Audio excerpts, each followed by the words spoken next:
Bonjour à tous, bienvenue sur la chaîne YouTube Mécanique Sportive, c'est Nicolas, je suis sur le salon de Genève ici, je vous présente la nouvelle MG3. J'ai pris ma petite fiche, d'habitude j'apprends un petit peu, mais là c'est un peu compliqué, il y a vraiment beaucoup de monde. Donc la MG3 c'est la nouvelle petite voiture accessible de chez MG qui sera une voiture hybride. Attention, on me rentre dedans, voilà c'est les aléas du direct et ils s'en fichent totalement. Est-ce que je m'incruste dans sa vidéo comme elle s'est incrustée dans la mienne? Il faut s'arrêter là. Bon, moi je continue, j'en ai rien à faire. La MG3, c'est en gros la concurrente de la Clio et de la Yaris. Ce sera environ 20 000 €, entre 20 et 21 000 €, ce qu'on m'a dit. Au niveau de la taille, ça fera 4,11 m de long, 1,80 m de large sur 1,50 m de haut, un empattement de 2,57 m, un coffre de 293 litres. On aura à l'arrière. Au niveau du moteur, ce sera un hybride plus. Ils ont insisté sur le hybride plus puisque ce sera quelque chose de totalement différent avec un 1,5 litres à l'intérieur, 4 cylindres, qui fera lui donc 102 chevaux et 128 Nm de couple, donc pour la motorisation en dessous, avec une boîte de vitesse 3 vitesses. Ce sera un petit peu comme chez Renault et le moteur e-tech, ce sera quelque chose de différent. Et en électrique, on aura 136 chevaux en 100% électrique avec 250 Nm de couple. Puissance maximum cumulée, c'est 195 chevaux. Pour cette voiture, un 0 à 100 qui sera en moins de 8 secondes et un 80 à 120 en 5 secondes avec des performances relativement honorables. Au niveau de l'hybridation, il y aura une batterie de 1,83 kW à l'intérieur. Une petite batterie un petit peu comme les voitures hybrides de base sur cette auto. Elle roulera en mode électrique à jusqu'à 40 km/h directement. Ensuite, ça alternera entre l'hybride et le thermique. Et il peut y avoir une puissance cumulée qui va faire en sorte que lorsqu'on a besoin des grosses relances et à plus haute vitesse, que les deux fonctionnent ensemble. Et surtout, ce qu'on sait, c'est qu'à plus haute vitesse, eh bien, le moteur thermique est plus efficient que l'électrique. Donc, niveau conso, ça devrait être intéressant. 4,4 litres d'annoncé. J'ai hâte de voir ce que ça donne. En tout cas, c'est une voiture qui a l'air plutôt sympa et je vous emmène directement faire un tour avec ça. Mais c'est un nouveau châssis et un nouveau moteur. Et il y aura peut-être une thermique 5 à partir de 2025. Allez, je vous emmène. Merci beaucoup à Laurent Schmitt qui m'aide à filmer tout ça. Et bon, voilà, c'est cool. Merci Laurent. Regardez, je vous montre les backstage. Ça a été compliqué, mais on y est arrivé. Bravo, merci Laurent. N'hésitez pas à vous abonner à sa chaîne aussi, il va faire sûrement des petites vidéos sur le salon. Très probablement. Voilà, bon, le copain qu'on croise toujours, ça fait plaisir. Alors, je vous emmène faire le tour directement, point de vue de moi, pendant que les autres continuent à filmer. Comme vous pouvez voir, c'est un salon, il y a vraiment du monde.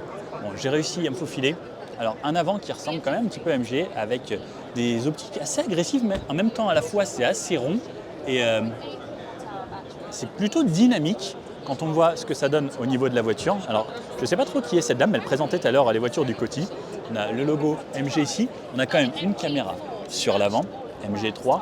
On a une lame imitation carbone, c'est quand même plutôt bien fait de ce que je vois juste ici. Un avant assez plongeant, là. Puis j'ai ma petite fiche comme ça, voilà ce que je me fais comme petite fiche pour ne pas trop tricher. Ce sera une voiture qui sera assez légère. Au niveau du poids, il faudrait que je vous le retrouve. Bougez pas. Je vais regarder parce qu'on m'a envoyé un petit message. Je vous montre tous les coulisses et je vais chercher le poids.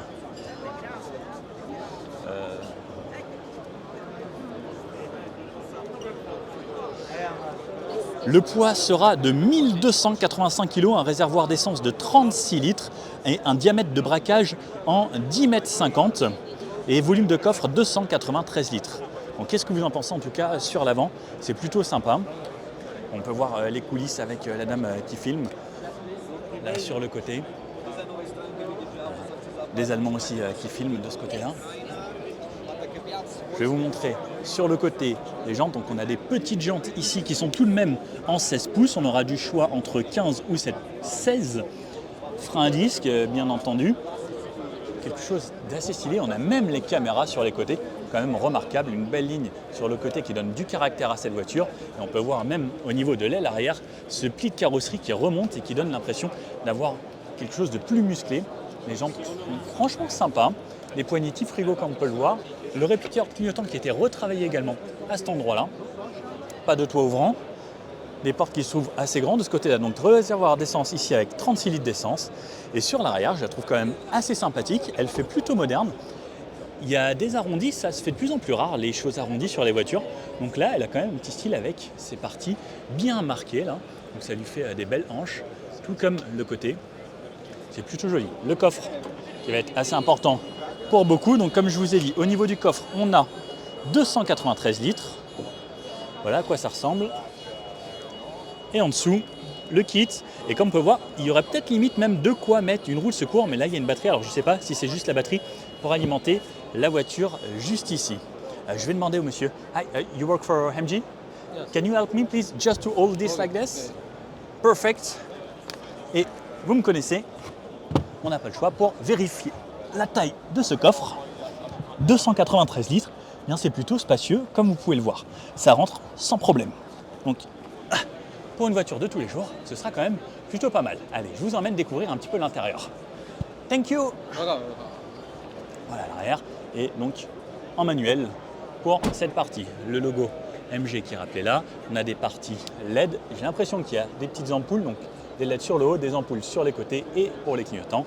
Et le MG3, donc avec cette nouvelle motorisation hybride plus sur cette voiture et les petits réflecteurs sur l'arrière. Ça a l'air quand même franchement intéressant. Au niveau de l'arrière, donc on peut voir qu'il y a quelqu'un ici à l'intérieur. On a une sellerie tissu et simili avec des petites surpiqûres en orange. Fixation top taser isofix sur les extrémités et la banquette se rabat en une seule partie ici directement sur l'arrière. Donc on peut le voir, si on tire là, alors il y a le monsieur, je ne vais pas le gêner. Au niveau des portières en plastique, donc full plastique avec un petit accoudoir ici en simili avec les petites surpiqûres, vitres électriques qui s'ouvre jusqu'en bas, ça aussi c'est une très bonne chose. J'aime beaucoup quand ça s'ouvre jusqu'en bas. Hop. Est-ce qu'on a l'impulsion? On n'a pas l'impulsion automatique. À l'arrière, donc on a quand même les poches ici, les aumônières. On a la climatisation avec port USB, USB type A sur cette voiture. Et regardez, donc là on voit un petit peu plus avec l'éclairage à cet endroit-là. Ok, no problem. Hop, donc là la présentatrice elle passe derrière, c'est pour ça. Oh, c'est très compliqué les salons. Bon, je fais ce que je peux. Voici le point de vue de l'avant, ça ressemble un petit peu au volant de la MG4. C'est plutôt bien. Voilà, on a double écran et je vais aller me mettre à l'avant pour vous faire découvrir cette partie un petit peu plus en détail. Hop. Allez, porte avant. Je vais essayer de m'enfermer. Me voici donc au volant de la nouvelle MG3. Voilà à quoi ça ressemble. Ici, donc, on a un écran central. Ça me fait rappeler un petit peu ce qu'il y a également sur les ID. L'écran est tout nouveau. Est-ce que j'enlève le petit? Ça, j'adore. Je sais que les gens qui kiffent la ASMR adorent. Volant MG. Donc, sur la gauche, on va voir les menus comme on avait sur la MG4. De ce côté-là, également de quoi naviguer. Des touches raccourcies avec des personnalisations ici et ici. Commande vocale, les aides à la conduite. Pareil, de ce côté-là, ce sera les aides à la conduite. De ce côté-là, ce sera la navigation dans les menus. Si vous connaissez MG, je vous avais déjà fait une vidéo sur les écrans. En gros, on est sur la même chose. Verrouillage, déverrouillage, juste ici. Le réglage des rétroviseurs sur la partie gauche en bas. La hauteur des feux. Et on a même de quoi rabattre électriquement les rétroviseurs, ce qui est plutôt pas mal. Hop, ça s'ouvre, ça se ferme. Donc cet écran ici, donc il doit faire, je pense, 6-7 pouces. Et de ce côté-là, qui est vraiment en diagonale sur toute la longueur, avec bien sûr un écran tactile au centre et toujours des widgets de ce côté-là. On peut le voir, on a des raccourcis pour la climatisation en bas, donc qui nous amène au menu, des embuages avant, arrière, la clim et une touche Home à cet endroit qui nous permet d'avoir des touches en physique que je trouve plutôt bien. Ensuite, des aérateurs un petit peu plus bas avec le warning au centre, double port USB type A, alors pas d'USB type C, curieux de voir sur les versions de production, double porte gobelet ici au centre, le sélecteur de vitesse comme on avait vu sur la MG4, donc j'appuie parking de cette façon, pied sur le frein, drive sur la droite, reculer sur la gauche, le frein de stationnement juste ici, le auto-hold qui sera bien pratique pour la conduite en ville et choisir ses modes de conduite. Alors comme là la voiture n'est pas démarrée, je ne peux pas vous montrer les modes de conduite il me semble. Ah si, je le vois ici, donc normal, sport et éco. Donc on retrouvera 3 modes qui changent ici sur le bas avec un petit peu les couleurs qui évoluent également.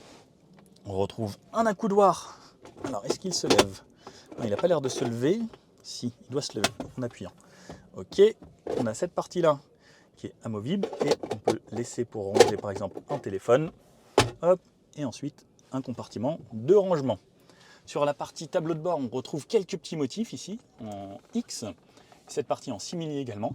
Plastique dur sur la partie haute. Et la boîte à gants ici, alors très peu volumineuse. Peut-être qu'on peut rentrer quand même en longueur une petite bouteille d'1,5 litre.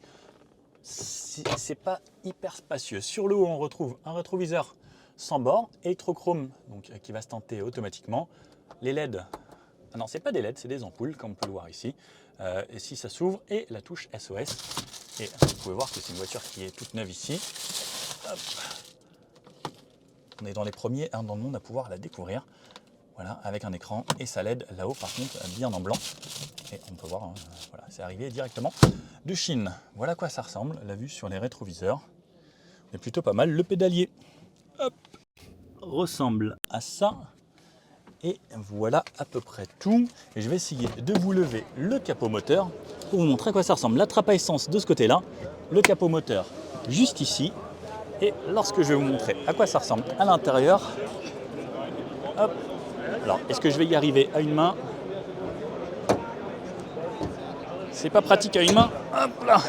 Donc voici ce nouveau moteur Hybrid Plus. Donc comme je vous disais, c'est un moteur 1,5 litre 4 cylindres avec une hybridation. Ah, yes, thank you. Hop. Perfect, thank you. Donc le côté électrique de ce côté-là et la partie hybride de ce côté-là, donc avec le moteur thermique qui est plutôt intéressant. Voilà à quoi ça ressemble vu d'ici. Bon, je pense que là on a déjà pas mal d'informations sur MG4. Bon alors, qu'est-ce que vous pensez de cette voiture? Je pense que ça devrait faire quand même un carton aux alentours de 20 000 € pour une voiture hybride. C'est une voiture qui a l'air quand même assez spacieuse, qui concurrence un petit peu la Yaris, la Clio, mais à un tarif beaucoup plus accessible. Hâte de l'essayer. Donc là, c'est vraiment la première approche de cette voiture. Je pense que je vous ai donné toutes les informations. Donc on a bien le double écran, on a le CarPlay, l'Android Auto aussi qui seront inclus, la caméra de recul, la clim auto, tout ça, même sur les versions de base, ça reste quand même quelque chose d'assez intéressant. Et puis voilà, normalement, je vous ai donné toutes les informations que j'avais jusqu'à là. Hâte d'essayer ce petit joujou.